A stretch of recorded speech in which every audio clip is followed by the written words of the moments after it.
Ghislain's outrageous string of antics had, inevitably, brought him back into her presence. She stood still, her voice cold and clipped as she demanded to know why he had entered her room without permission. With an unfaltering calm and the soft cadence of sincerity, Ghislain responded. He conveyed that he had come with the purpose of curing her, a bold claim delivered with conviction. Since she had already tested the cosmetic he had crafted, he asked if it had produced any noticeable improvement on her afflicted skin. Rosalind offered no answer.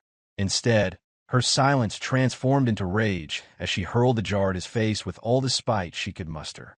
He shifted ever so slightly, letting the jar fly past without harm. Her anger was justified, he thought, but he also knew that dragging her through the hellish treatment he had known was the only way to deliver her from the torment she endured.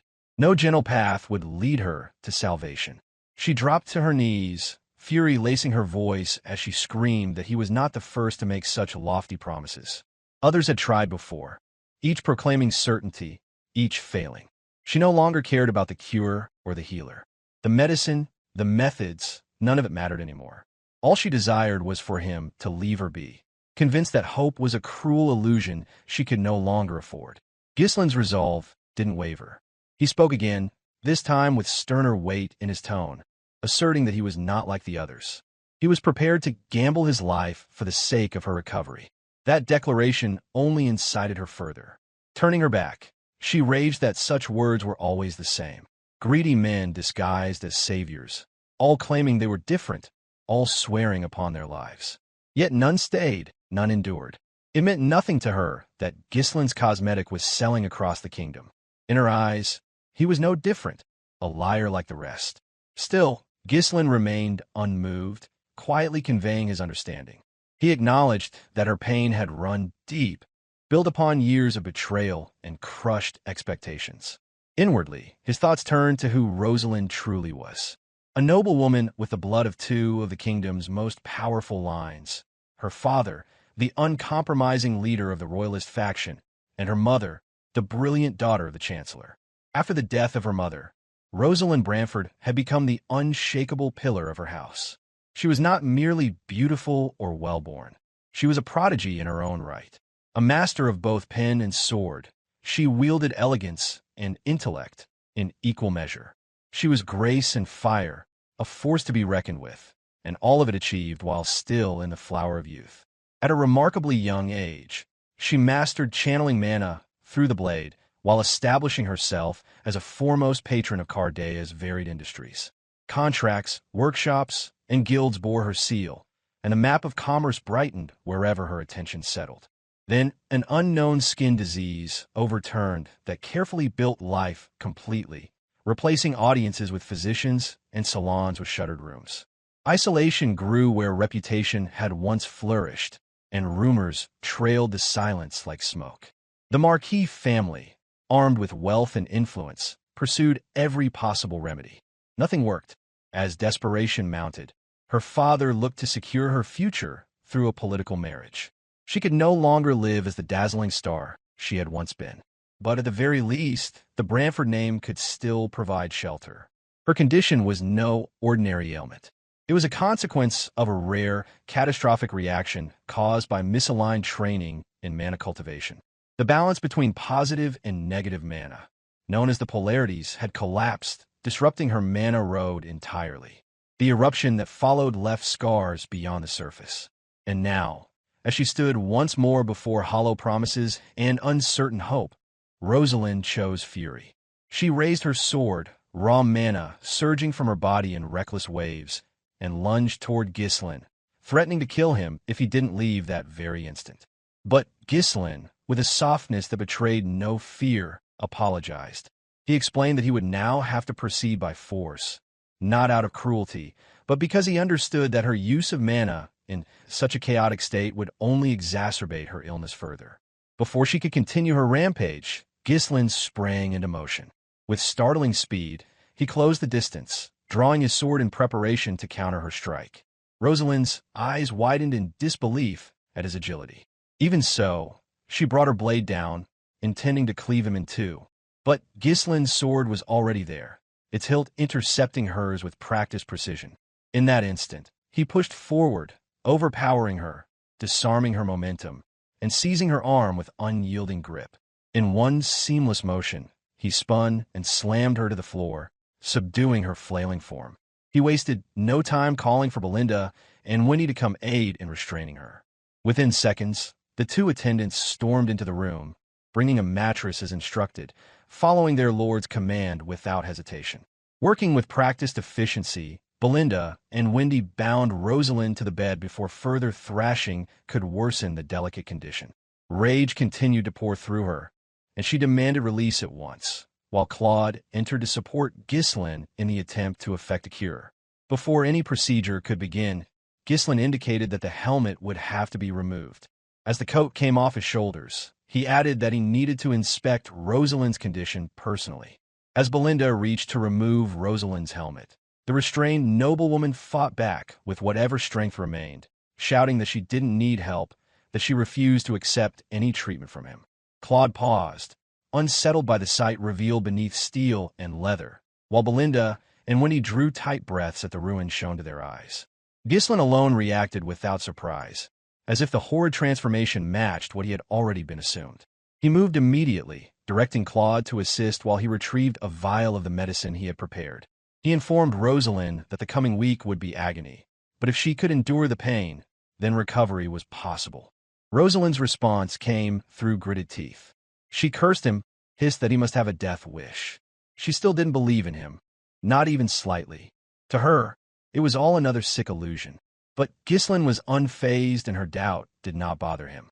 Without pausing, he carefully tilted her head back and forced the first dose of the medicine into her mouth, resolute in his mission to save her, whether she believed in it or not. As Ghislain moved to begin the treatment, desperation laced his voice. He pleaded with a trembling urgency, insisting that if he did not proceed, not only would she die, so would he. The weight of the truth lay bare in his eyes, unshielded and raw, already hollowed by despair. Rosalind felt the helplessness take its final toll. This treatment was being forced upon her. There was no longer any space for resistance, no room for pride.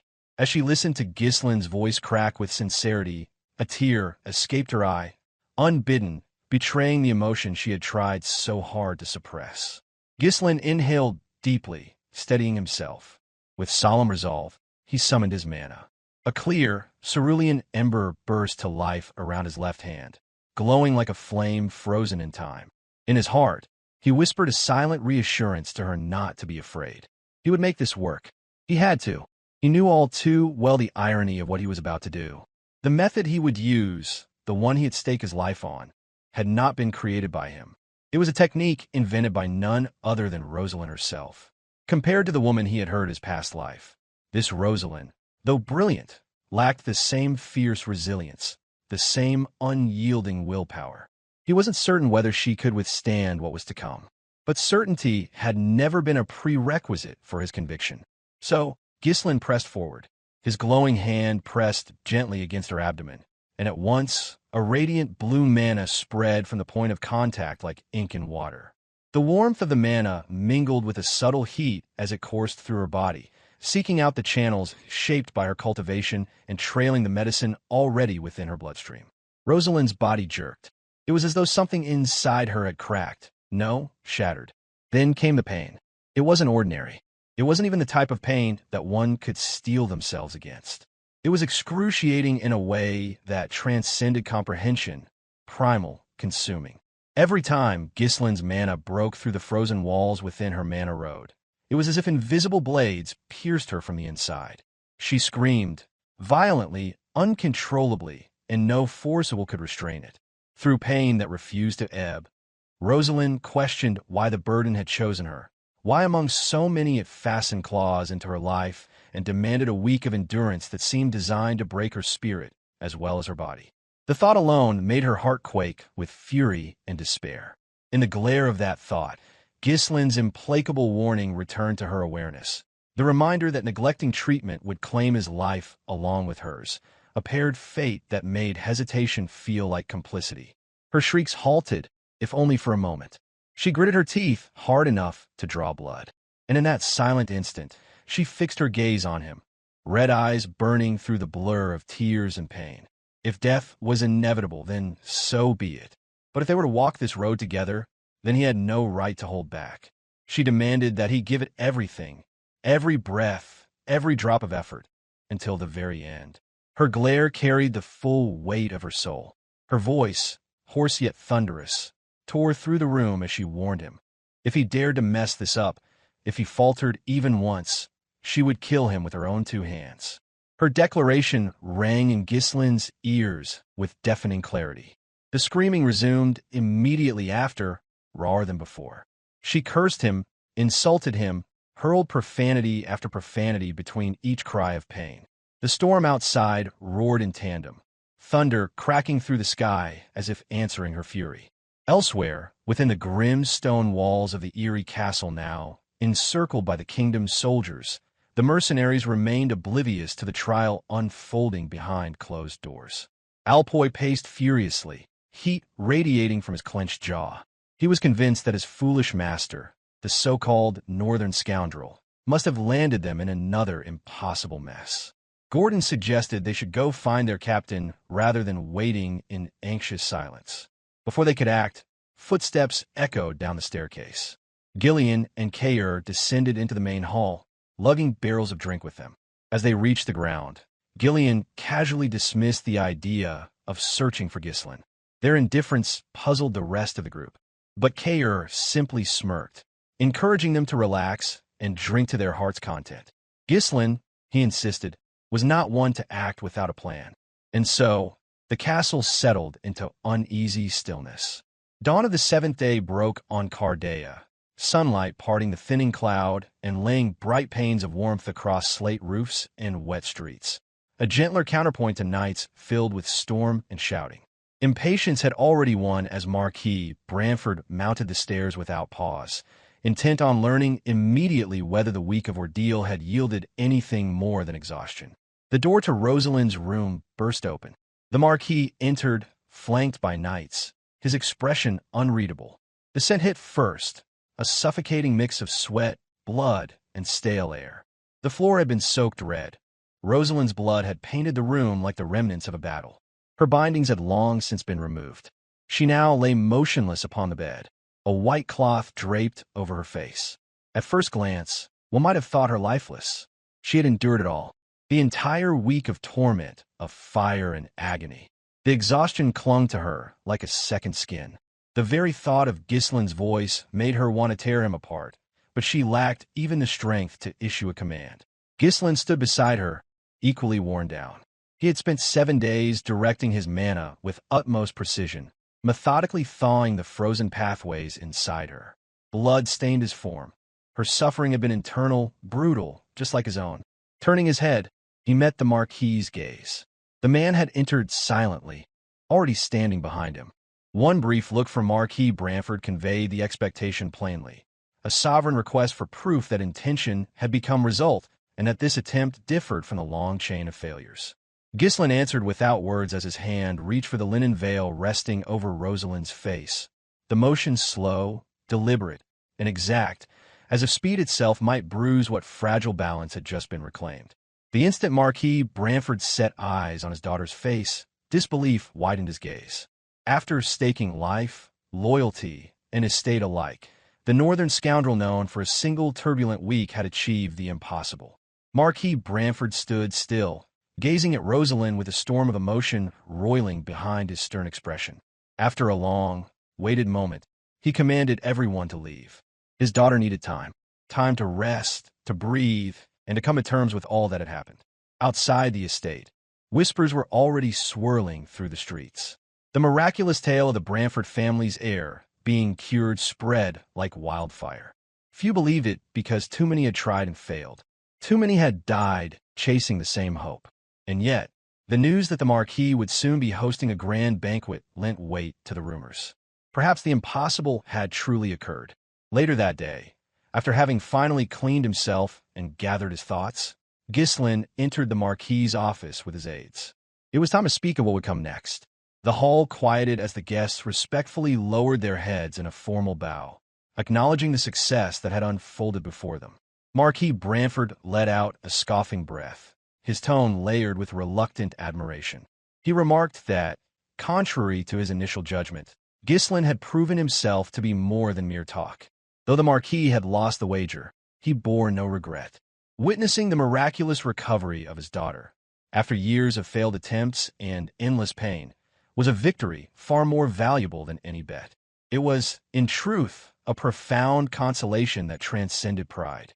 With respectful composure, Ghislain responded, stating humbly that it was only possible because the Marquis had dared to take the risk and grant him a chance to act. Wasting no time with pleasantries, Marquis Branford turned the conversation toward the matter at its heart. A promise, he declared, must be honored. With firm resolve, he asked Ghislain to name the reward he desired in return. Attention gathered around Ghislain. Curiosity set faces alight as the hall drew taut with suspense over what demand might rise before a figure as powerful as Branford. Whispered predictions sketched extravagant tributes, alliances, or coin, each theory more elaborate than the last. Ghislain inhaled deeply, raising his head with steady determination. His voice was calm as he declared that his request was not something grand or impossible. At this, the Marquis arched a brow, intrigued, and gave him permission to speak without restraint. In that moment, Ghislain asked Marquis Branford to become his guardian. The weight of the words landed like a thunderclap. Shock painted every face, and Marquis Branford's surprise was especially visible, his eyes widening in disbelief. The air in the room seemed as still as everyone processed what had just been said. Standing nearby, Belinda responded with spontaneous enthusiasm. Her hands shot up in joy as her entire face lit with excitement. Internally, she beamed with pride, thinking to herself that this was exactly like her young lord, to leap boldly into the unknown, unafraid to make outrageous requests that others would never dare voice aloud. Claude, by contrast, shook his head in private calculation, fully recognizing that a guardian would shoulder responsibility for Ghislain's actions regardless of outcome. Power required shelter as well as vision, and a guardian's mantle could grant both while legitimizing ambition. Marquis Branford, recovering from his surprise, gave a measured response. He remarked that Ghislain had initially called this a small favor, but it was now perfectly clear that the young baron had approached him with intention from the very beginning. Ghislain acknowledged the weight of his request as well. He understood fully that what he sought was not simple patronage. To ask for guardianship was to bind Marquis Branford to every consequence of his actions. It was an alliance formed not just in name, but in accountability and risk. Despite the tension, the Marquis gave a slow shake of his head. He stated that he had already placed his hopes on another lord in the north, and therefore could not grant Ghislain's request. His tone was regretful, but resolute. Unshaken, Ghislain asked without hesitation whether the man Branford referred to was Count Brivant. That question struck a nerve. Marquis Branford narrowed his eyes.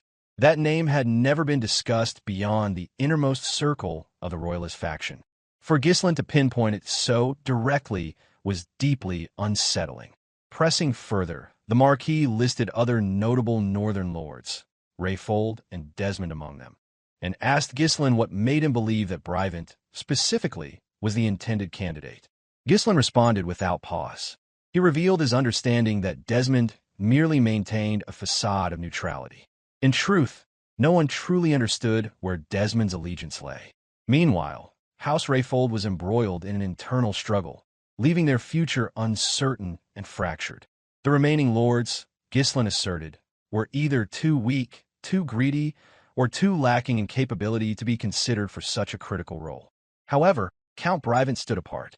He was undeniably wealthy, closely aligned with the royalist faction, and perhaps most importantly, commanded the formidable magical might of the Scarlet Magic Tower.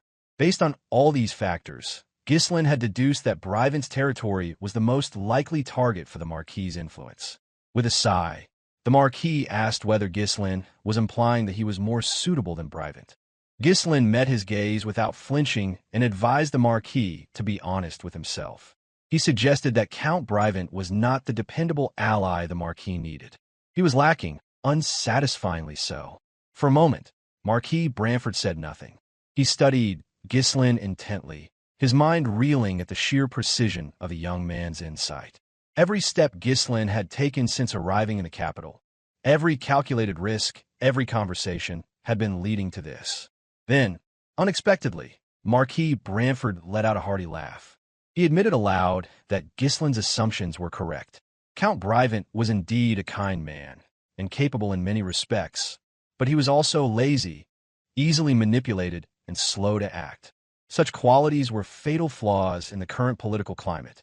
Building upon this, Ghislain remarked that those very flaws had left Brivant vulnerable to influence from the Delphine family, longtime enemies of the Royalist faction. Having laid out the case, Ghislain asked that, if a wish would be granted, boldness should rule the choice. He renewed the request that Marquis Branford recognize him as the effective representative of the northern region, a standard-bearer able to marshal resources and will. Marquis Branford fell into contemplative silence.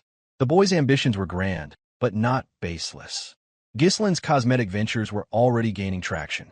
Within a few years, he would undoubtedly emerge as a significant figure in the kingdom's economy. Furthermore, with his father, Count Perdium, having recently absorbed Dygald's territory, the Fenris family's influence was poised to grow even further. A little more backing could elevate Ghislain into a powerful cornerstone of the Royalist faction. Everything now made sense. The risk Ghislain had taken wasn't just for Rosalind. It was part of a much broader, calculated move. Finally, Marquis Branford rose to his feet, his voice rising to fill the chamber. With everyone present as witnesses, he declared his decision. He, Marquis Branford, would formally act as guardian to Baron Ghislain Fenris. His voice grew firmer as he proclaimed that any who opposed Ghislain would now be opposing Branford himself. Let it be known, he said, that whoever stood against the Baron would face the full weight of his authority. With that, the Marquis demanded that Ghislain pledge his honor in return. Every future action, every step forward, would carry the responsibility of upholding the Branford name. Without hesitation, Ghislain unsheathed his sword, dropped to one knee, and accepted the condition without ornament or delay. It was a solemn vow, an oath to uphold the dignity of his guardian. The moment was still fresh when Rosalind entered the office, her steps quiet but composed. She offered her congratulations to Ghislain, remarking that, amidst the chaos of recent days, she hadn't yet had the chance to properly greet him. Behind a delicate fan painted in deep blue hues, a mischievous smile lingered on Rosalind's lips as she addressed him. Though her father had already granted him a reward, she claimed with an air of grace that the one who truly owed him a debt of gratitude was none other than herself. With a subtle snap of her wrist, the fan unfurled. Her face, once marred by angry red blotches and chronic affliction, now shone with a flawless, radiant glow. There was no longer any sign of illness. Her features were cold yet dignified, her lips drawn in a firm, composed line. In every detail of her bearing, she now resembled the unshakable authority of her father. Time flowed swiftly, and before long, the grand banquet arrived. The corridors and chambers of the estate buzzed with whispers. Guests murmured, exchanging curious glances as they discussed the astonishing rumor that the once sickly Branford heiress had been cured. Whispered accounts insisted that an obscure noble had accomplished the cure with cosmetics, a tale that wandered from salon to carriage until minds stitched the story to Deneb, the line championed by Countess Muriel, and named it the miracle responsible for Rosalind's recovery. Some, however, argued that no mere cosmetic could mend what physicians and magi together had failed to touch, while others countered that Marquis Branford would never host a banquet without cause. The ledger of his actions traditionally balanced reason with grandeur. As if to add weight to the circulating stories, more speculation followed. The Marquis, it was said, had named a new guardian in the northern region. And just then, as if summoned by the current of rumor itself, Ghislain arrived. Every head turned in unison. Conversations halted mid-sentence as all eyes fixed on Baron Fenris. His presence commanded attention, though he himself looked thoroughly uninterested. By his side walked Belinda, dressed well beyond the expectations for a maid. Traditionally, someone of her station would never be permitted to attend such a prestigious gathering, but Ghislain, indifferent to formalities, had brought her as his companion. Noticing Ghislain's casual demeanor, Belinda leaned in with quiet insistence, scolding him for keeping his hand in his pocket and reminding him to offer a smile. Her voice was firm, as if scolding a wayward child, and though annoyed by the interruption, Ghislain obeyed without protest. Amused, he cast a glance her way and commented on how well she had dressed for the evening. With mild sarcasm, he noted that she might even be overdressed. Belinda smiled, proud but restrained, and admitted that this was likely the only opportunity she would ever have to attend a banquet of such scale. This was no ordinary celebration. It was being held by the kingdom's most influential man on behalf of Ghislain himself. She would not allow herself to be underestimated or looked down upon. Ghislain turned his gaze toward the grand hall, musing inwardly that, truthfully, this event wasn't exactly being held for him, at least not entirely. The soft sound of the announcer's voice echoed through the chamber, heralding the arrival of the evening's host. All movement ceased. A hush fell across the noble gathering as Marquis Branford entered the hall with regal authority. But he did not arrive alone. Walking beside him, poised and dignified, was Rosalind. Her face remained half covered by the fan in her hand, revealing only glimpses of her now restored complexion. This was the first time she had stepped out into the eyes of high society since her long confinement. With every step down the grand staircase, Rosalind radiated composure. Her descent into the hall was met with complete silence. The sound of her shoes against polished marble echoed through the space, underscoring the weight of her presence. Once she reached the center of the gathering, she gracefully unfurled her fan, revealing her full face to the assembly of nobles. The transformation was breathtaking. Rosalind Branford, daughter of Marquis Branford, stood tall and smiled, greeting the assembled guests with polite warmth. She voiced her hope that each of them had been in good health and high spirits. The room erupted in applause and celebratory cheers. The rumors had proven true. She had, indeed, been cured. Among the cries of joy, one voice shouted out that she looked even more beautiful than before her seclusion. Standing nearby, Belinda narrowed her eyes, murmuring under her breath that she had nearly failed to recognize the girl. No one, seeing Rosalind now, would believe that this elegant figure was the same person who had, not long ago, screamed profanities and promised unspeakable pain to her healer. Rosalind had endured every moment of torment without once begging for mercy. She had accused Ghislain of being a fraud, called him a quack, and had even promised to kill him should she survive the pain. Her fury had been unmatched. Now, amidst the hundreds gathered in celebration, Rosalind's gaze sought only one person. Among the noble crowd, it was Ghislain who captured her attention. Her smile, while poised, held an unnerving quality, a subtle, enigmatic curve that unsettled Ghislain more than any curse. Her calm demeanor masked something deeper, and he knew it. Even without the power of her father, Rosalind wielded formidable influence. If resentment lingered in her heart, the consequences could be far-reaching. Ghislain was well aware that he had provoked her harder than most would dare. At last, Marquis Branford raised his voice, addressing the room with commanding clarity. He thanked the assembled nobles for attending, offering his sincere gratitude for their presence. He explained that the purpose of the evening was twofold. First, to celebrate the miraculous recovery of his beloved daughter, Rosalind. Then came the second announcement, one that silenced the room. The Marquis declared that he had officially chosen his ward, a decision that had sparked rumors in the capital and now stood confirmed. He stated, to the astonishment of many, that a single man had made it all possible. It was thanks to this individual, this unassuming young noble, that Rosalind had finally been freed from the chains of her affliction. Some in the room already knew his name. Others did not, but all listened closely. Marquis Branford announced his guardianship over Baron Ghislain Fenris, a young lord who had arrived from the distant and impoverished Blackwater territory in the far north, alone, unknown, and with nothing, and who now stood under the protection of one of the most powerful men in the kingdom. With unwavering authority, the Marquis vowed to fulfill his duty as guardian to the fullest extent. From that moment forward, he declared, all nobles present were to treat Ghislain as they would treat the Marquis himself. Although the Marquis had phrased his declaration as a mere suggestion, every noble present, especially those affiliated with the royalist faction, understood the weight behind his words.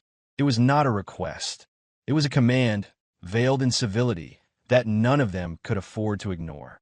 Eyes from all corners of the hall shifted toward Ghislain, and a rising tide of hushed murmurs began to ripple through the crowd. To many in attendance, Ghislain was nothing more than the heir to Margrave Perdium, a title inherited from a remote and impoverished northern territory. In their eyes, his background lacked the pedigree or prestige necessary to warrant an alliance with someone of Marquis Branford's standing. Yet Ghislain appeared unfazed. He understood now that Marquis Branford was a man of deliberation, someone who weighed his decisions carefully, but once resolved, committed without hesitation. It was this resolute nature that gave strength to the words spoken that day. His thoughts drifted briefly to a private conversation they had shared. The Marquis had insisted he attend the banquet, reminding Ghislain that, as his guardian, it was his duty to introduce him to the other nobles within the faction. In doing so, Branford hoped to ease future collaborations and open doors to much-needed support.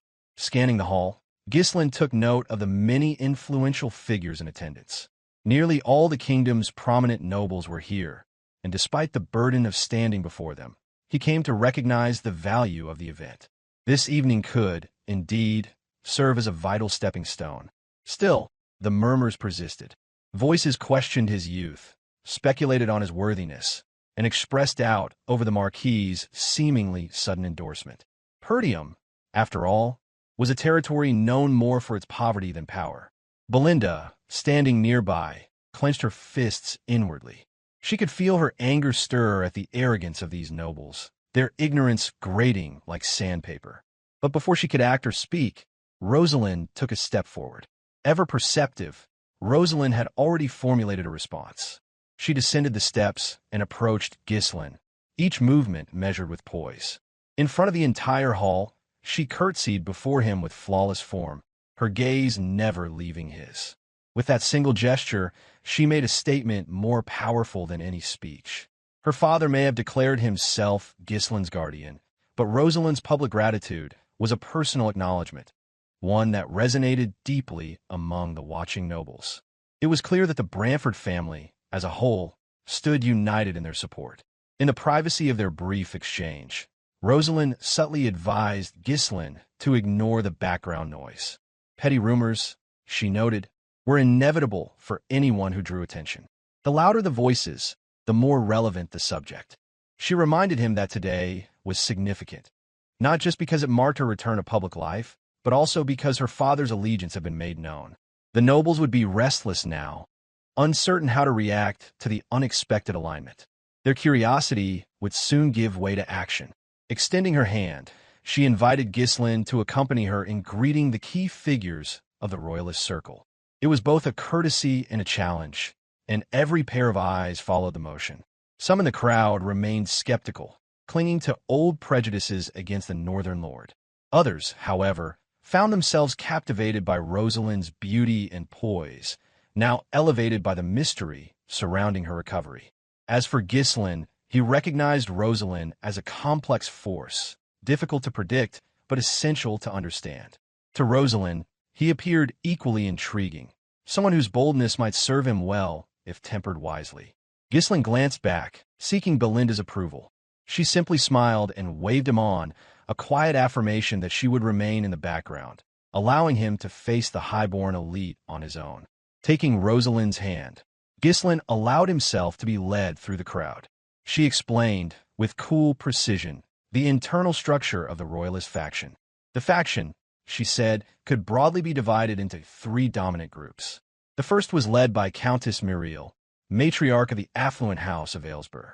Her family held sway over the capital's economy and culture, commanding immense influence within the city's markets and salons.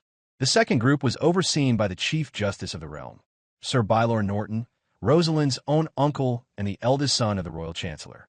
He controlled the kingdom's legal and administrative affairs with a meticulous hand. The third and final pillar of power was Marquis Maurice Macquarie, the commander-in-chief of the kingdom's military forces. His domain included most of the army's senior officers, and his voice carried authority across all matters concerning national defense. Together, these three figures represented the administrative, economic, and military backbone of the Lithania kingdom. Rosalind warned that, as the newly declared representative of the northern region, Ghislain's choice of whom to greet first would carry symbolic weight. It would shape perceptions elevate egos or bruise pride. A sharp wave of anxiety struck him as her words echoed the earlier warning from Marquis Branford. The world he now stepped into was foreign, ruthless in its own way, and dictated by invisible rules. Though Branford's support was reassuring, it also placed a crushing burden on his shoulders. A single misstep tonight could sow discord with powerful allies. Ghislain let out a long, resigned sigh. No matter whom he approached first, offense would surely be taken by the others. His thoughts returned to Count Aylesbury and his wife. He had already become somewhat familiar with them, and he knew that their factions' influence over commerce aligned well with his own ventures. Across the room, he noticed Count Bylor Norton smiling at him with warmth. The man had a reputation for adoring his niece, and Ghislain suspected that curing Rosalind had earned him no small measure of favor. Yet it was Marquis Macquarie who posed the greatest challenge. Known for his pride and temper, he was not someone to take lightly. Wanting to rip the bandage off quickly, Ghislain made his decision. He stepped forward and approached Count Aylesbury, offering a formal greeting and introducing himself with proper decorum. From across the room, Marquis Macquarie stiffened. The gesture had not gone unnoticed. His pride took a hit, evident in the flicker of annoyance in his expression. To be overlooked so openly would surely sting. But Count Aylesbury welcomed Ghislain with a kind smile, clearly pleased. While often viewed as the least threatening among the faction leaders, receiving the first greeting from Branford's ward had elevated his status in the eyes of many. Countess Mary fanned herself and let out a melodious chuckle.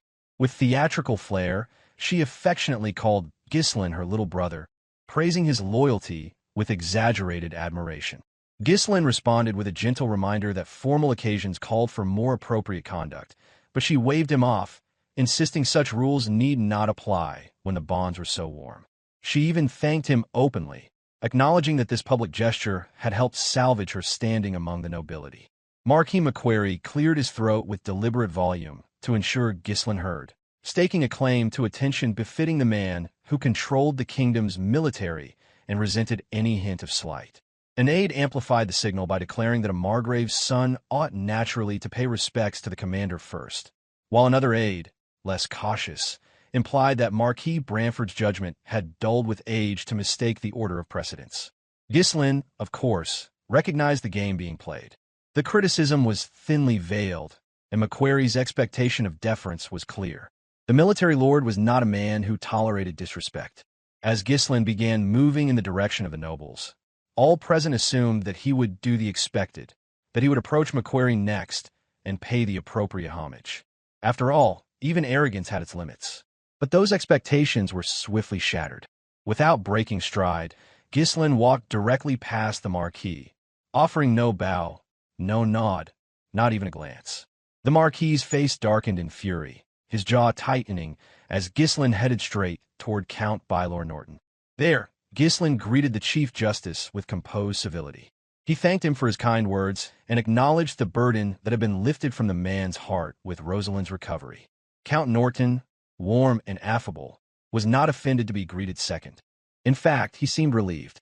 He even went so far as to extend an offer of practical support, assistance in acquiring skilled dwarven and elven slaves to help develop Ghislain's territory.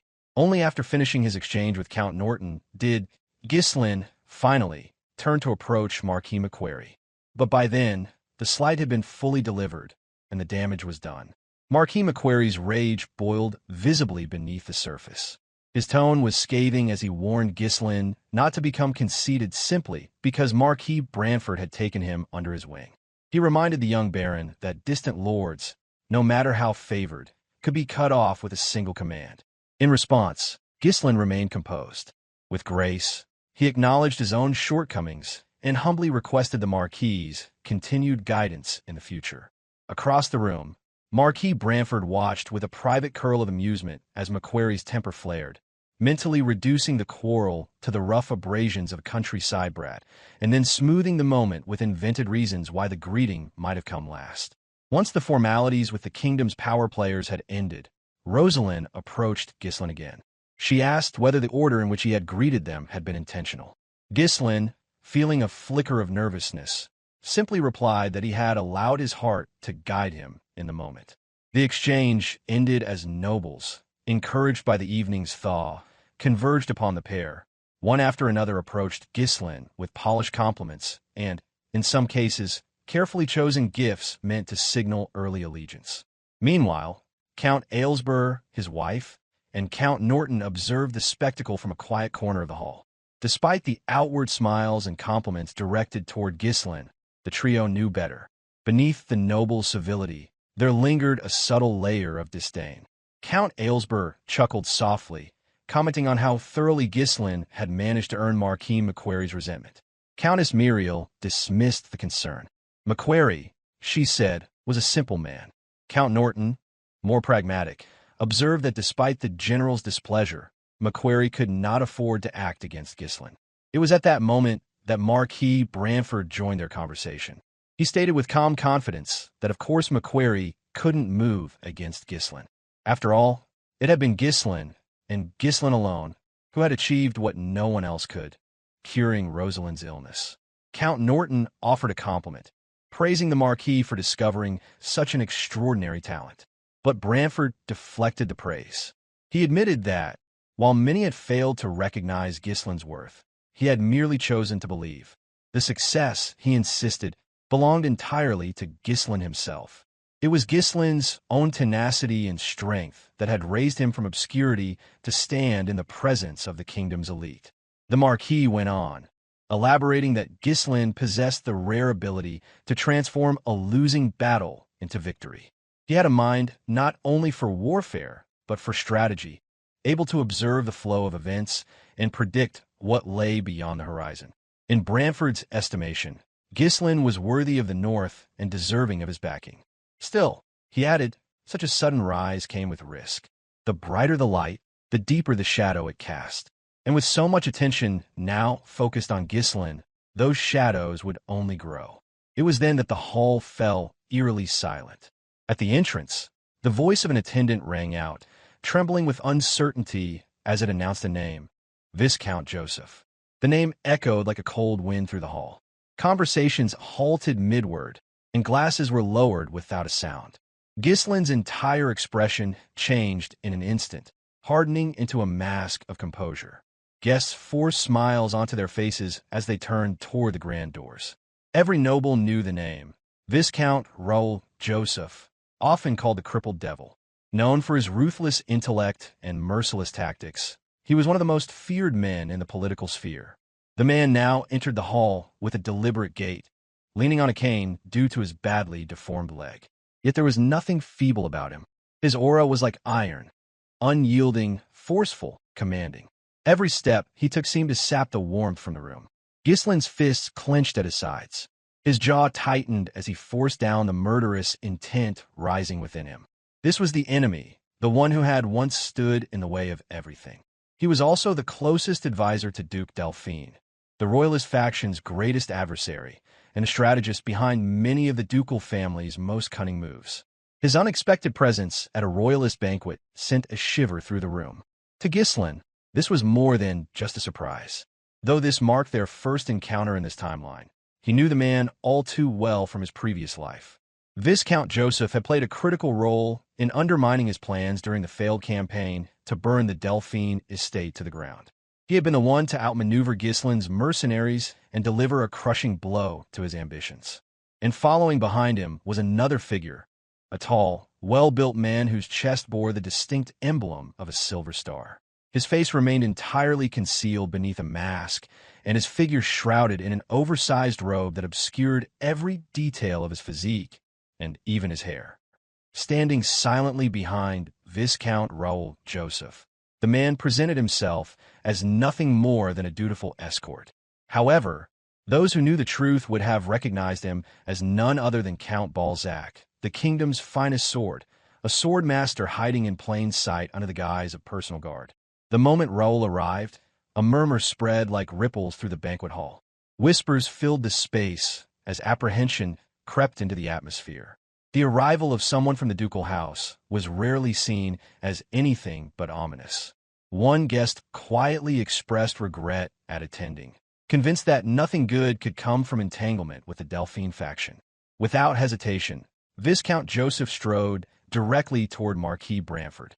Upon reaching him, Raoul offered a courteous yet measured greeting, acknowledging that considerable time had passed since their last meeting. The Marquis, as host, returned the pleasantry, though the stiffness in his posture betrayed his displeasure. He noted aloud that Raoul had never before shown any interest in such events, making his attendance all the more curious. Raoul offered a faint nod and explained his presence. He had come, he said, to lay eyes upon the young lion that the Marquis had chosen to support. There had been much talk about this Baron Fenris, a man who had not only developed a cosmetic product that swept the capital, but had also captured the attention of powerful factions. Marquis Branford's brow furrowed, and he clicked his tongue as if to brush away a foul taste. His response came sharp and deliberate, declaring that he hoped Raoul's interest would go no further than mere curiosity. As his eyes shifted behind Raoul, he voiced his irritation more openly, demanding to know the identity of the masked individual accompanying him, an unusual sight in such a formal setting. Raoul remained composed, stating that the masked man was merely his escort knight, and hardly someone worth the Marquis's concern. At that moment, Knight Commander Tolio stepped forward. His tone was stern and uncompromising as he insisted the masked man should remove his concealment and reveal his identity, especially in the presence of so many high-ranking nobles. But the figure in question remained still, like a statue unmoved by the demand. No flinch, no voice, no acknowledgement. Tolio, perceiving the silence as insolence, instinctively reached for the hilt of his sword. His command grew sharper, insisting once more that the masked man obey. The tension in the hall thickened as all eyes watched the standoff unfold. Before the matter could escalate further, Marquis Branford intervened, raising a hand to halt Tolio's movement. His voice was firm yet measured, reminding everyone present that Raoul would not have brought someone with malicious intent to the banquet, no matter their affiliation. The statement was a clear line drawn in the sand. Raoul was permitted to remain, but he was not welcome. Raoul offered a cool expression of thanks in response, as if unaffected by the subtle rebuke. Once the formalities ended, the Marquis turned inward with concern. There had been no reports, no indication from his intelligence network that Raoul had even entered the capital. The realization settled heavily. Duke Delphine's influence had reached deeper into the city than previously thought. Meanwhile, Raoul began walking toward Ghislain. The act was casual, but the tension that followed was not. Ghislain had to summon every shred of discipline to restrain the murderous intent stirring within him, especially under the gaze of Count Balzac, a man whose skill could detect even the slightest ripple of aggression. The young ladies who had surrounded Ghislain only moments before had vanished, their presence scattered like birds sensing danger in the air. Raoul approached without rush, his demeanor smooth and condescending, as though addressing a child at play rather than the man of the hour. As their eyes met, Ghislain reached a grim certainty. The Duke's web had indeed spread this far. For Raoul to stand there, unannounced, amidst a banquet hosted by the royalist faction, proved just how little resistance Delphine's spies encountered. Raoul studied Ghislain's expression with mild amusement, and wondered aloud if perhaps the young baron had heard of him before. Ghislain responded with an indifferent nod, noting that tales of the Viscount's exploits were hard to avoid in the capital. The remark seemed to amuse Raoul, who then added that he too had heard about Ghislain, the infamous Baron Fenris, known for stirring up activity in the north. There is a smug undertone in Raoul's voice as he alluded to Ghislain's actions, as if reminding him that every move he made had been observed. Ghislain, aware of the charade, saw through Raoul's feigned innocence. Every underhanded scheme that had weakened Perdium, every attempt to isolate it, destabilize the Scarlet Flame magic tower, and support Amelia's rebellion, bore Raoul's touch. Yet Raoul had the audacity to pretend ignorance, acting as if this meeting were one between curious strangers. Despite the fury boiling inside him, Ghislain knew he could not act. Not here, not now.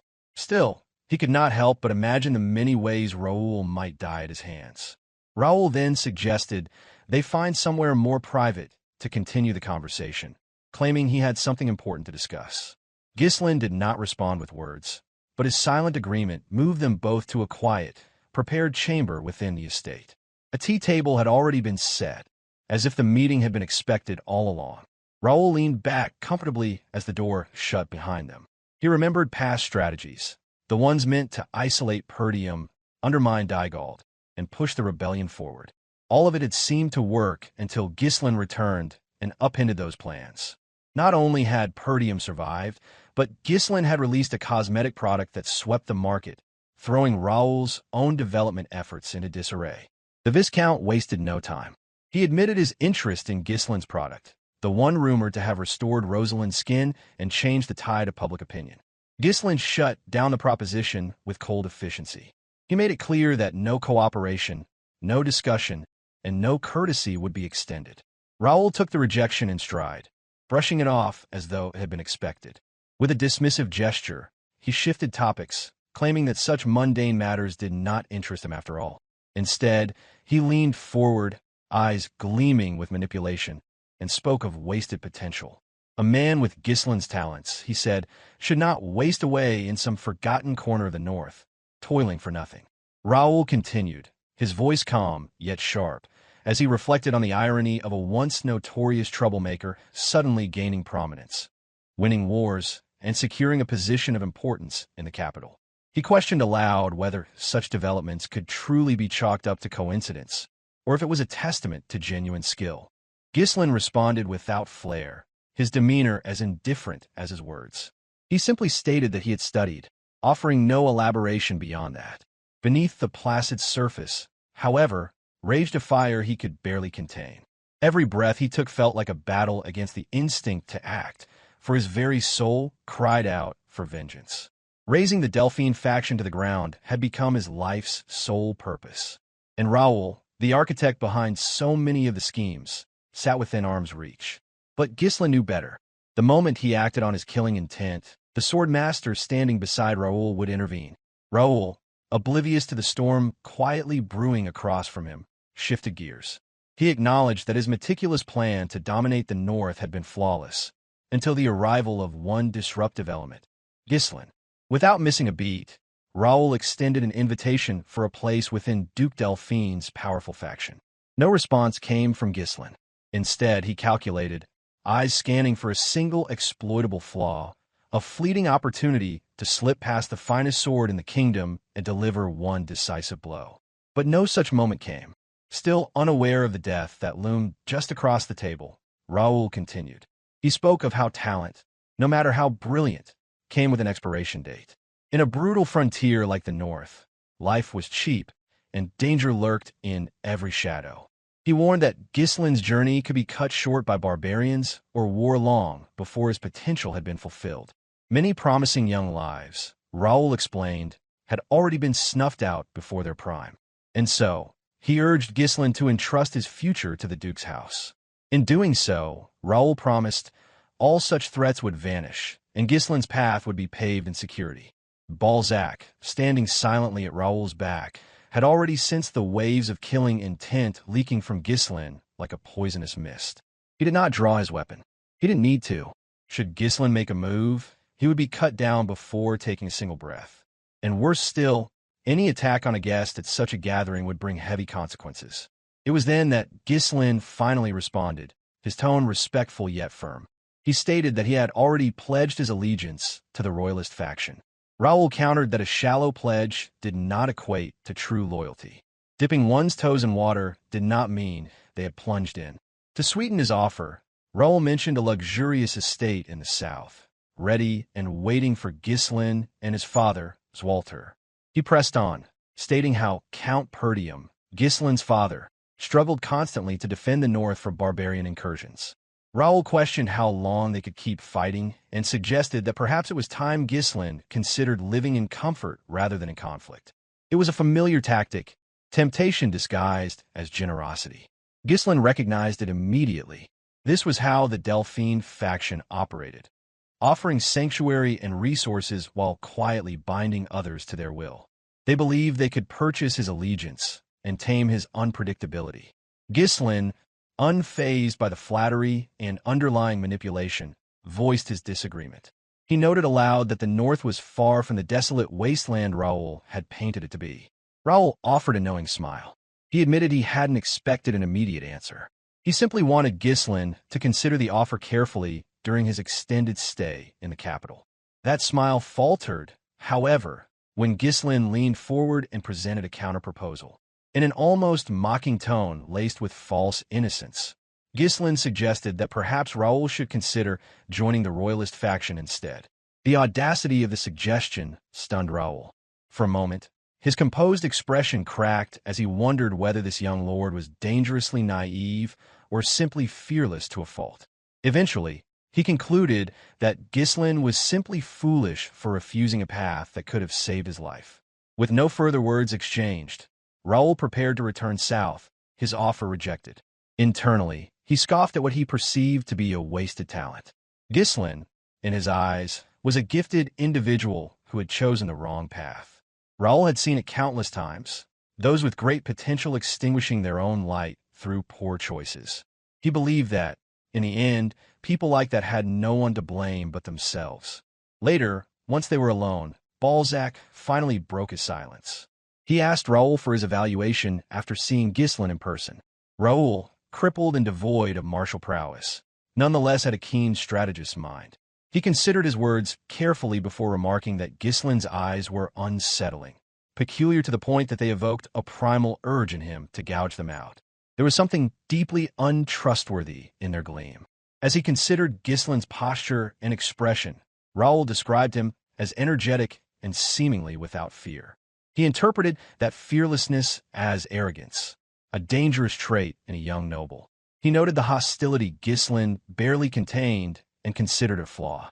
But Balzac, ever more perceptive, disagreed. He explained that Ghislain had, in fact, attempted to kill him. Raoul, startled, asked for clarity. Balzac couldn't say for certain, but he had sensed traces of killing intent at various points. It was faint, carefully restrained, but unmistakably present. They both shared a moment of disbelief. Could Ghislain truly have intended to murder a viscount at a public banquet, surrounded by the eyes and ears of the capital? It seemed implausible, and yet the sensation had been real. Balzac elaborated, explaining that throughout their encounter, Ghislain had subtly continued to evaluate him. Every movement, every shift in stance had the precision of someone calculating odds. It was more than just wariness, it was assessment. As a transcendence, Balzac's instincts told him that Ghislain had been measuring whether he could bypass the kingdom's finest swordmaster to strike down Raoul. The idea was staggering. For someone so young to entertain such a notion, even briefly, and to do so while keeping up appearances, that alone confirmed how real the rumors surrounding Ghislain might be. Here stood a young noble, unshaken in the presence of overwhelming power, unafraid to stare down a transcendence. In that moment, their gazes locked. Ghislain and Balzac understood one another, each recognizing the other as a sworn enemy. It was a meeting of equals, of warriors who spoke without words. For Balzac, this meeting cemented a truth. Ghislain was entirely serious in his devotion to the royalist cause. He had not allied with them out of convenience, but out of principle. Had Ghislain actually made his move, Balzac knew he would have stopped him. No matter how skilled the young lord was, his path to Raoul would have been blocked. For a brief instant, the air between them shimmered with tension. It was as if both had silently crossed blades. Though no steel was drawn, the conclusion was clear. Balzac would parry every attack Ghislain dared to launch. For now, however, the swords remained sheathed. Even though Ghislain stood ready to commit everything he had, the towering wall before him remained immovable. The kingdom's finest swordmaster, unwavering and absolute, would not yield. As a transcendence, a being whose power eclipsed ordinary humans, Balzac possessed a vast reservoir of mana, easily dwarfing Ghislain's own. The difference was not only in power but in depth, control, and experience. Ultimately, Ghislain refrained from making a move. The wall he needed to scale was far too high, and he knew it. The storm in his heart subsided beneath the weight of grim pragmatism, and the conversation ended without bloodshed. Yet, even as he kept his blade sheathed, his teeth clenched in frustration. Raoul, momentarily taken aback by the suggestion, couldn't help but admire the young man before him. In the end, he conceded a silent defeat in that moment of exchange, musing that Marquis Branford had indeed found someone extraordinary in Ghislain. With the meeting concluded, Raoul made his way toward the exit, leaving behind only parting words. If opportunity allowed, he said, he would welcome another encounter. Ghislain responded in kind, keeping his composure while stating that he too would look forward to such a day. As Raoul departed, Balzac's eyes remained fixed on Ghislain. He waited, silent and still, until Raoul was completely out of reach. His instincts told him Ghislain had seriously contemplated launching an attack, and even now, Balzac suspected the young noble's thoughts ran along that path. In that heavy pause, Ghislain broke the silence. He formally extended his greetings, his tone composed, and revealed that he had seen through the masked identity. The man standing as Raoul's personal guard could only have been the famed swordmaster, Balzac. Inside the carriage on their return, Balzac acknowledged Ghislain's perceptiveness. He noted that, even in disguise, Ghislain had recognized him. Hearing this, Raoul found himself unable to dismiss the rumors surrounding the young baron. Perhaps there was more truth to the stories than he had first assumed. Still, Raoul insisted that a delayed plan to conquer the north was not a failure. Many options remained, and there was time yet. Even so, he advised that Desmond be warned. In dealing with Ghislain, Desmond should consider him a knight commander-level threat and make preparations accordingly. But Balzac shook his head at such a conservative estimation. In his view, Ghislain was not just a knightly threat. He might well be the strongest swordsman in the north. Raoul lacked the martial instinct to make such a judgment, but Balzac had seen what others missed. Ghislain's every motion, every breath, carried purpose. He had even left subtle openings in his stance, ones that Balzac noticed, but they felt intentional, as if designed to test an opponent's reactions. That realization solidified Balzac's belief. Ghislain was more than formidable. He was terrifying, a warrior born for greatness. Ghislain's castle retained its air of gloom, a quiet shadow over the bustling trade that pulsed through its gates. Despite the surge in wealth, it wasn't enough for what he had in mind, and he couldn't afford to sell more runestones since he had used for them. Within the walls, Kaer and Claude were immersed in their duties, meticulously documenting each trade transaction, every crate of goods coming in and out. The influx of wealth had become overwhelming, chests overflowing with glittering gold coins. Beyond the castle grounds, Ghislain supervised the logistics of distributing essential supplies to Perdium and Fenris. These provisions were courtesy of Marquis Branford, who had formally assumed the role of Ghislain's guardian. As Ghislain's return drew near, Rosalind found herself dreading the moment. Though she said little, her expression betrayed disappointment when he casually spoke of his upcoming departure. They had worked closely, side by side, building Deneb's foundation through its supply chain and growing sales network. That partnership, brief as it was, had become something she genuinely valued.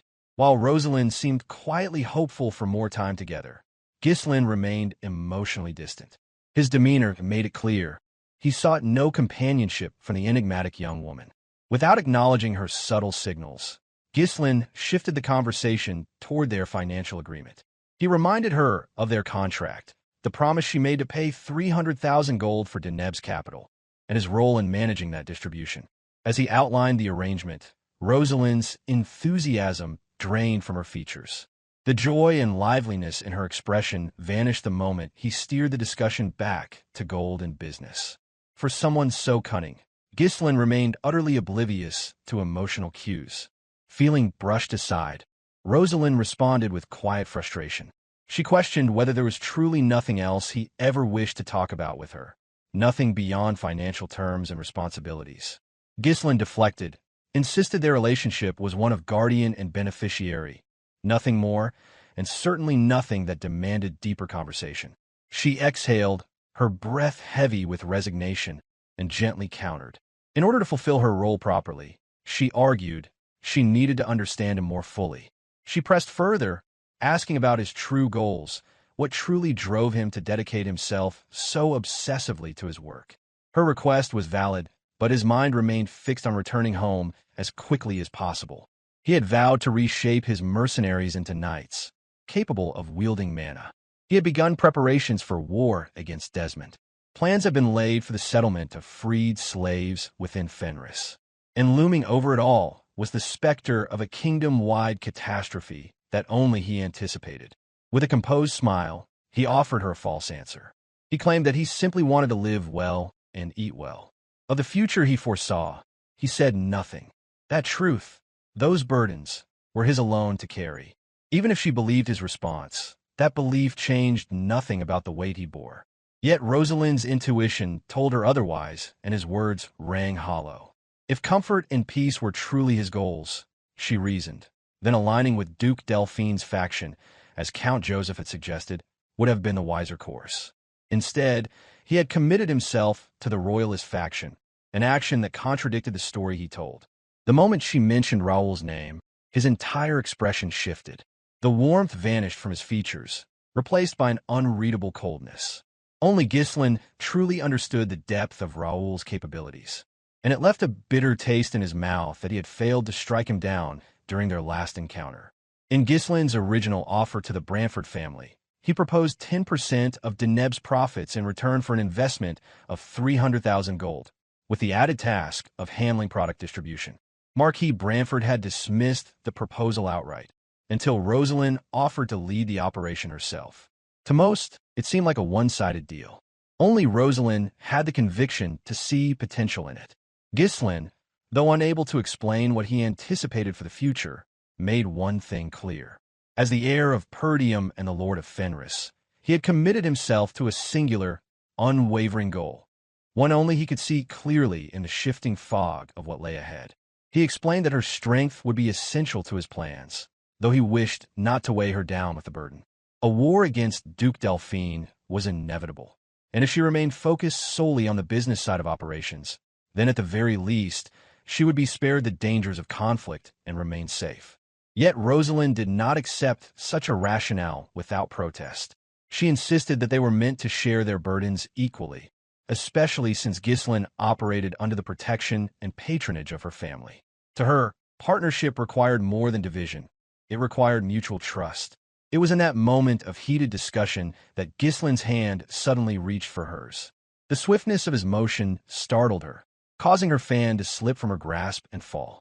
Though it seemed for an instant that he might have swatted her hand away, his touch was unexpectedly gentle.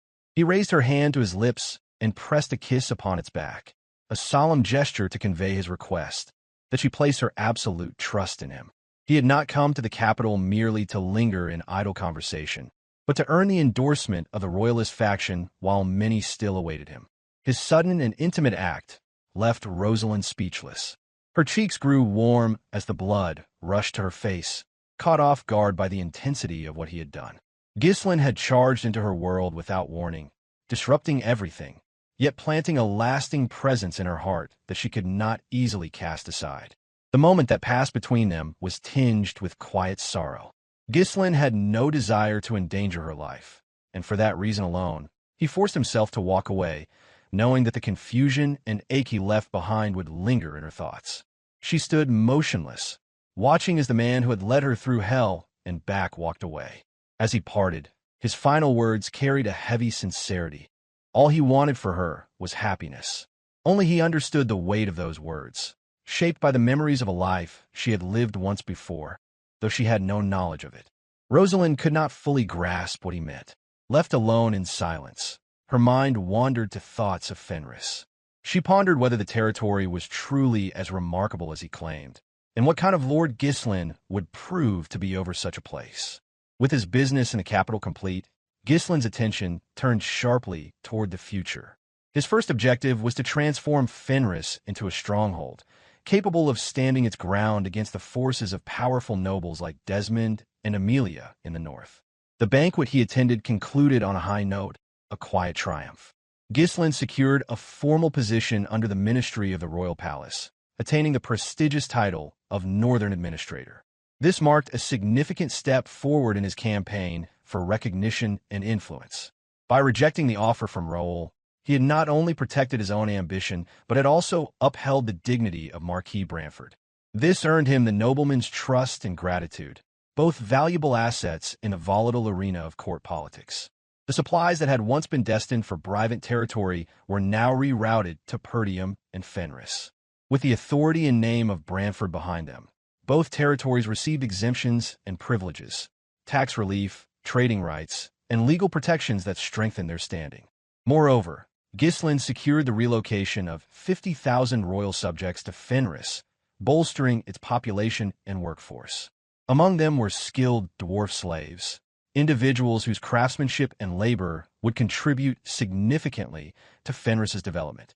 These changes signaled to the rest of the kingdom that Perdium and Fenris could no longer be dismissed as weak or impoverished borderlands. However, Ghislain could not overlook the greater implications. The fact that both Raoul and Balzac had approached him in person spoke volumes. They were not acting on a whim. There were machinations at work, plans forming in the shadows, and Ghislain knew he had little time left to remain idle. This realization pressed heavily upon him. He could not afford even a moment of hesitation, not when the stakes were this high. A single misstep could lead to the loss of everything he had rebuilt, and he refused to let history repeat itself. Within him, the fire of vengeance burned steadily, feeding on old scars and promises left unfulfilled. He had made a vow to wipe Duke Delphine and all that bore his name from existence. The last time Ghislain had assaulted the Duke's estate, he had slipped past the Mercenary King only to fall to Idun. That failure would not be repeated. This time, he would finish what he started. Back in the lands of Fenris, the territory awaited. The estate lay bathed in peace, its fields glowing golden with ripened grain, ready for the harvest. It was a tranquil sight, a brief moment of calm before the storm that Ghislain knew was coming. The dwarven slaves arrived at the estate before Ghislain. Renowned for their tireless work ethic, the dwarves had long been known as the most industrious of all races. However, their years in bondage had stripped them of dignity and purpose, relegating them to crafting trinkets and baubles for vain nobles. The result was an ever-growing hatred, deep-seated resentment that festered with each passing day, aimed at every noble who crossed their path. Among those recently purchased by Ghislain was a figure of considerable skill and reputation, Galberic, the most accomplished blacksmith of their kind. Ghislain had specifically arranged for his acquisition, fully aware that in time, Galberic would stand among legends and join the ranks of those who would battle humanity's most formidable enemy. As the newly arrived dwarves were gathered for registration and processing, one of their number called out to Galberic with nonchalance, informing him that the lord of the estate had returned to the territory. Word of Ghislain's arrival spread with the speed of wildfire. The people of Fenris poured into the streets in great numbers, their voices raised in exuberant cheers. Their excitement was palpable, a celebration not just of his safe return, but of the bounty he had once again brought with him. Wealth and resources that would be invested into the very land they all toiled to nurture. Claude rode among them, pride swelling in his chest. He had played a direct role in securing the latest haul, and now, surrounded by celebration, he felt that pride justified. Beside him, Belinda could barely contain her joy, overwhelmed by a reception that no other estate could ever hope to match. Kaer and Gillian rode confidently atop their steeds, sharing in the collective triumph. Unlike the fearful displays common in other lands, the people of Perdium and Fenris did not grovel before their lord. They met him with open admiration, not fear, for he had earned their loyalty not through tyranny, but trust. These were people who had spent sleepless nights worrying about their lord's fate, imagining the worst, his failure, his capture, the return of cruel oppressors. His safe return banished those fears and brought an emotional release that echoed through the air. The dwarves, however, observed all of this with skepticism. Never before had they witnessed a territory that welcomed a noble with such honest joy. Rumors they had heard on the road claimed this lord built homes for his people, ensured that no one went hungry, and treated his citizens with fairness. It all sounded too good to be true. Galberic, for one, was not swayed. Watching the celebration unfold, he sighed heavily, dismissing the entire scene as an elaborate facade. He turned to the others, reminding them not to let their guard down. A noble, in his eyes, would always remain a noble, self-serving, manipulative, and ultimately driven by greed. Bitterness clung to his voice. The years had not softened his opinion. In his mind, nobles were irredeemable parasites who cloaked their ambitions in empty generosity. Another dwarf called Galberic's name in frustration, exasperated by his inability to let go of hatred. A third asked, more cautiously, whether he still intended to move forward with their escape plan. Galberic's expression hardened. His eyes remained fixed on Ghislain as he gave his answer, calm and firm that they would proceed as planned. Unbeknownst to the others, Ghislain had already discerned their intentions. His gaze settled briefly on Galberic, recognizing in him an old companion from a different time, one not yet reacquainted in this life. Though memories tugged at his heart, he knew trust would have to be earned anew. Belinda noticed the distant look on Ghislain's face and rode closer, nudging him gently to snap him from his thoughts. She suggested he acknowledge the crowd, pointing out the eager faces gathered to welcome him home. After her reminder, Ghislain lifted his hand and offered a wave to his people, though his gesture lacked enthusiasm. Still basking in the energy of the moment, Claude declared how wonderful it felt to return. With wealth now flowing into the estate, he believed a period of rest finally awaited him. His hopes were dashed almost immediately, because without missing a beat, Ghislain instructed him to organize the research materials Lowell had prepared and deliver them to the office. Claude groaned, protesting that they had just returned and deserved time to recover. But Ghislain remained unwavering. There was no rest for an official still bound by a slave contract.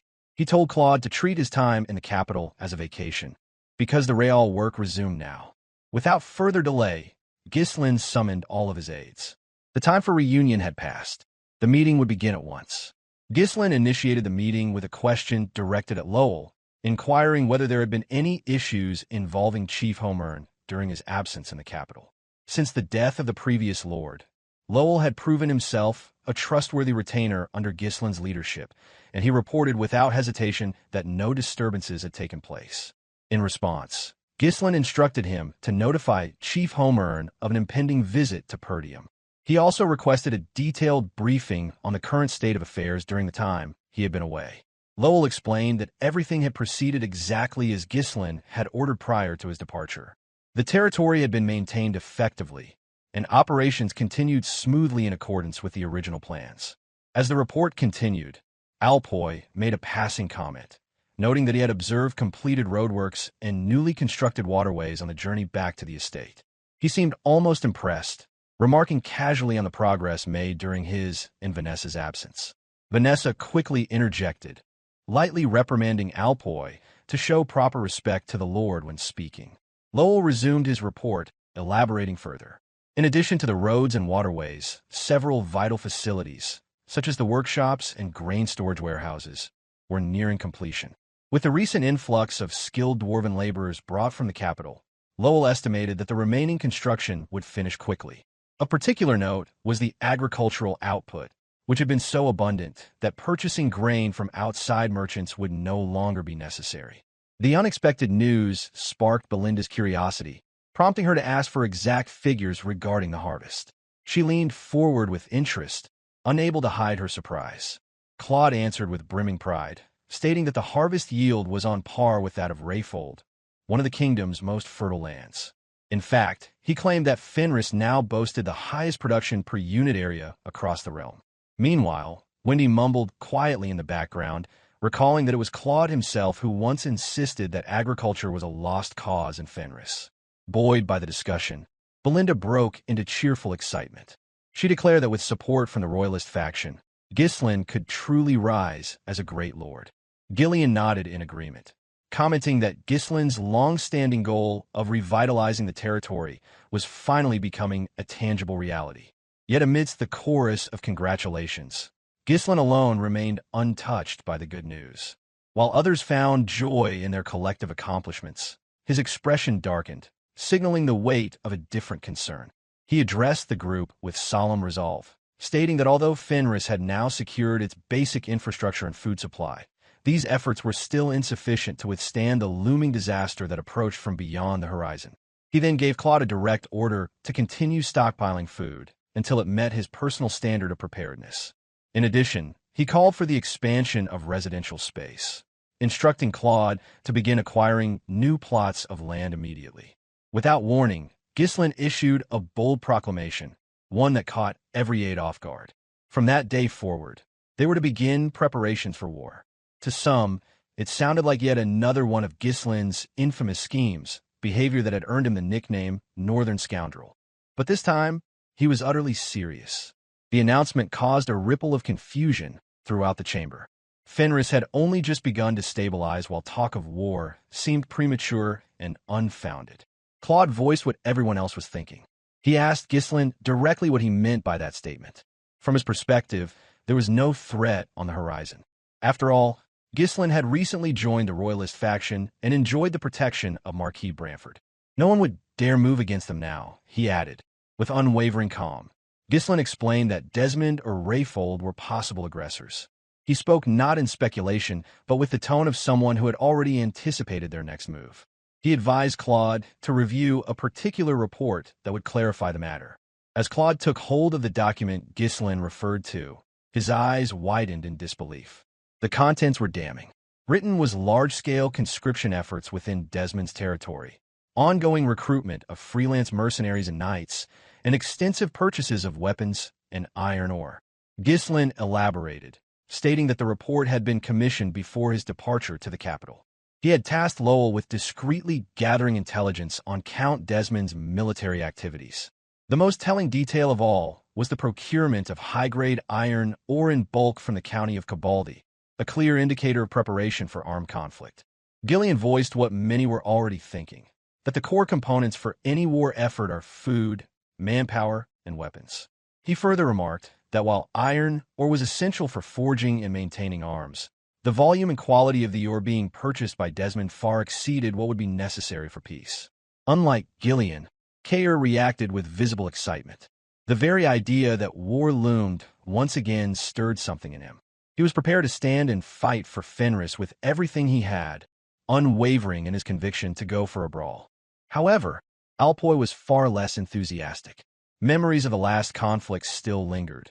Memories of being drained of his mana to fuel Vanessa's relentless magic. That experience left a scar, both physical and mental. Still, Vanessa remained resolute. Her eyes carried the fire of someone who refused to let any threat touch the place she had come to see as her home. As Claude read through the compiled intelligence, frustration began to mount. He noted how strategically damaging it was for Desmond to monopolize the iron ore trade. The resource wasn't just critical for war, it was key to Fenris's broader development. Given the political climate, there was no plausible scenario in which the county of Cabaldi would sell to Fenris willingly. Ghislain agreed with Claude's assessment and declared that they should treat Count Cabaldi as a confirmed ally of Duke Delphine. He reminded them all that while they hesitated and debated logistics, Desmond might already be steps ahead, fully armed and ready to strike. With the fact being laid out bare, Ghislain posed a pointed question to the room whether they could, at ease, knowing the full situation. The room fell into thoughtful silence. The reality began to settle. From this point forward, every member of Ghislain's inner circle understood the path they were being led down. This had not been a sudden decision, but something Ghislain had likely been planning all along. Claude, who had yet to experience war firsthand, began to feel the weight of uncertainty in his chest. Alpoy's mind returned once again to the agony of becoming a living mana reservoir, unsure if he could endure such a role again. Vanessa's expression, however, remained firm and composed. Ghislain stood prepared, awaiting his lord's command without question. Kair looked restless, his body itching for the thrill of battle. Belinda, meanwhile, stood in silence, her nerves returning in full force. She remembered all too vividly the image of Ghislain walking alone across a battlefield drenched in blood, and the thought made her heart ache. In truth, the aides who now stood at Ghislain's side were misfits by any measure. Some had once died early. Others lived chaotic and painful lives that ordinary people would not have survived. And yet, they were here, not because of ambition or duty, but because of loyalty, for the sake of Fenris, the home they had come to cherish. Knowing the risks, Ghislain had no intention of leaning too heavily on the Royalist faction support. As if it were the most natural decision in the world, he made his next move clear. With steady resolve, he announced that their first strike would be against the territory of Count Cabaldi, before they eventually faced off with Desmond, the feared Great Lord of the North.